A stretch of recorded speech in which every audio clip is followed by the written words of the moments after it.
Varlės malda Antoni de Melo. Skyrius malda. Kaimas visada sulaukdavo pagalbos.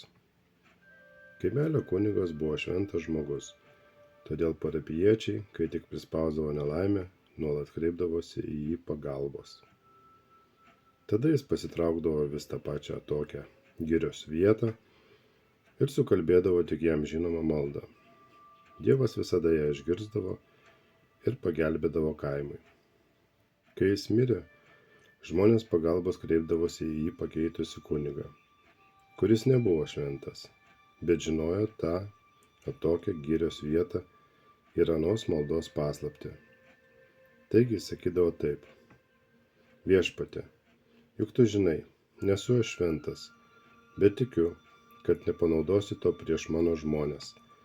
Tad išklausęs maldą ateik mums padėti. Ir viešpats išgirsdavo jo maldą ir pagelbėdavo kaimui. Kai ir šis mirė, žmonės ištikus nelaimei pagalbos kreipdavosi į jį pakeitusįjį, kuris mokėjo maldą, bet nebežinojo tos vietos girioje.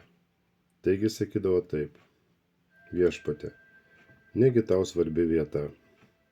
Argi bet kokia vieta netampa šventa vieno tavo buvimo. Tad išklausęs mano maldą ateik mums padėti. Ir vėl viešpats išgirsdavo jo maldą ir pagelbėdavo kaimui. Kai ir jis mirė, o žmonės užklupdavo nelaimės, jie kreipdavosi į jį pakeitusi kunigą, kuris nebežinojo nei tos maldos, nei vietos girioje. Taigi sakydavo taip: Juk ne žodžiai tau rūpi, viešpatie, bet kenčiančio širdies šauksmas. Tad išklausęs mano maldą ateik mums padėti. Ir vėl viešpats išgirsdavo jo maldą ir pagelbėdavo kaimui. Po šio kunigo mirties žmonės ištikus nelaimei skubėdavo pas jį pakeitusi, kuriam labiau nei malda rūpėjo pinigai.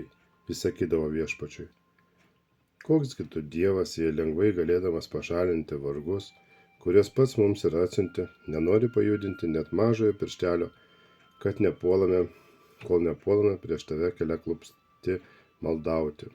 Galiausiai elkis kaip tau patinka. Ir tai taręs jis grįždavo prie savo kasdienių darbų. Dievas dar kartą išgirsdavo jo maldą ir pagelbėdavo kaimui.